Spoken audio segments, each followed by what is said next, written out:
అడవిలో చీకటి పడింది. ఒక చిన్న నక్కకు మాత్రం చీకటి అంటే చాలా భయం. అదే సమయంలో అతనికి ఒక వింత శబ్దం వినిపించింది. టింగ్ టింగ్ టింగ్. ఆ శబ్దం వెనుక వెళ్ళిన లక్కీకి ఒక అద్భుతమైన వెలుగు కనిపించింది. కాని ఆ వెలుగు చివరికి ఇంకొకరి ప్రాణాన్ని కాపాడుతుందని లక్కీకి తెలియదు. అసలు అక్కడ ఏం జరిగింది తెలుసుకోవాలంటే కథను చివరి వరకు వినండి. హాయ్ చిన్నారులారా, స్వాగతం చిట్టి కథల పిట్టకి. ఈరోజు మనం లక్కీ అనే చిన్న నక్క చేసిన ఒక మంచి పని గురించి తెలుసుకుందాం. మరి కథలోకి వెళ్ళిపోదామా? ఒక అందమైన అడవిలో లక్కీ అనే చిన్న నక్క ఉండేది. లక్కీ చాలా మంచివాడు. కాని ఒక చిన్న భయం ఉండేది. చీకటి అంటే లక్కీకి చాలా భయం. ఒకరోజు సాయంత్రం ఆలస్యమైపోయింది. అడవిలో నెమ్మదిగా చీకటి కమ్ముకుంది. లక్కీ తన ఇంటికి తిరిగి వెళ్తూ, అయ్యో, త్వరగా ఇంటికి వెళ్ళాలి అని అనుకుంటూ నడుస్తున్నాడు. అంతలో టింగ్ టింగ్ టింగ్ అనే వింత శబ్దం వినిపించింది.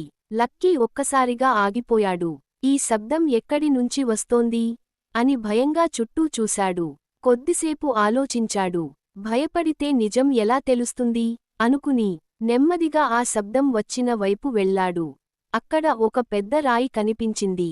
ఆ రాయి కింద నుంచి చిన్నగా వెలుగు వస్తోంది. లక్కీ దగ్గరికి వెళ్లి చూశాడు.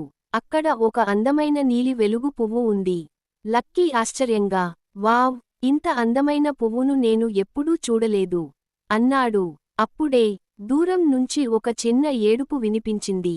అమ్మా, అమ్మా! లక్కీ వెంటనే పువ్వును తీసుకుని ఆ శబ్దం వైపు పరుగెత్తాడు. కొద్దిదూరం వెళ్లగానే ఒక చిన్న జింక పిల్ల ఒంటరిగా కనిపించింది. అది చీకట్లో దారి తప్పిపోయింది.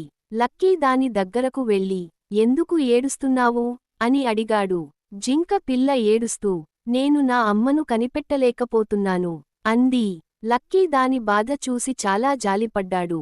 భయపడకు, నేను నీ అమ్మను కనిపెట్టడంలో సహాయం చేస్తాను అన్నాడు. లక్కీ చేతిలో ఉన్న ఆ నీలి పువ్వు చుట్టూ ఉన్న దారిని వెలిగించింది. ఇద్దరూ ఆ వెలుగులో నెమ్మదిగా ముందుకు నడిచారు. అమ్మా అని జింక పిల్ల పిలుస్తూనే ఉంది. కొంత దూరం వెళ్ళాక ఒక పెద్ద చెట్టు దగ్గర నుంచి జింక అరుపు వినిపించింది. నా బిడ్డ! అది జింక పిల్ల తల్లి. తల్లి జింక తన పిల్లను చూసి వెంటనే దగ్గరకు వచ్చి ప్రేమగా కౌగిలించుకుంది. జింక పిల్ల ఆనందంగా, అమ్మా, లక్కీ నాకు సహాయం చేశాడు అని చెప్పింది. తల్లి జింక లక్కీని చూసి, ధన్యవాదాలు లక్కీ, నువ్వు లేకపోతే నా బిడ్డను నేను కనుక్కోలేకపోయేదాన్ని అంది. లక్కీ చిరునవ్వుతో, నేను చిన్న సహాయం మాత్రమే చేశాను అన్నాడు. ఆ రాత్రి లక్కీకి ఒక గొప్ప విషయానికి అర్థమైంది. చీకటి తనను భయపెట్టినా తన దగ్గర ఉన్న చిన్న వెలుగు ఇంకొకరి భయాన్ని పోగొట్టింది. ఆ రోజు నుంచి లక్కీకి చీకటి అంటే భయం తగ్గిపోయింది. ఎందుకంటే తనలో ఉన్న ధైర్యం, తన దగ్గర ఉన్న చిన్న వెలుగు ఇంకొకరికి దారి చూపగలవని అతనికి తెలిసింది. నీతి: చిన్నారులారా, మన దగ్గర ఉన్నది చిన్నదైనా సరే, దాన్ని అవసరంలో ఉన్నవారికి ఉపయోగిస్తే అది వారికి పెద్ద వెలుగవుతుంది. అందుకే మంచితనం చిన్నదైనా దాని వెలుగు చాలా పెద్దది. మరి చిన్నారులారా, మీకు చీకట్లో దారి తప్పిన ఒక చిన్న జింక కనిపిస్తే మీరు దానికి ఎలా సహాయం చేస్తారు? మీ సమాధానాన్ని కమెంట్లో చెప్పండి. కథ మీకు నచ్చితే లైక్ చేయండి. మీ స్నేహితులతో షేర్ చేయండి. ఇలాంటి మంచి నీతి కథల కోసం చిట్టి కథల పిట్టను సబ్స్క్రైబ్ చేయండి. చిట్టి కథల్లో పెద్ద నీతి. మళ్ళీ మరో అందమైన కథతో కలుద్దాం.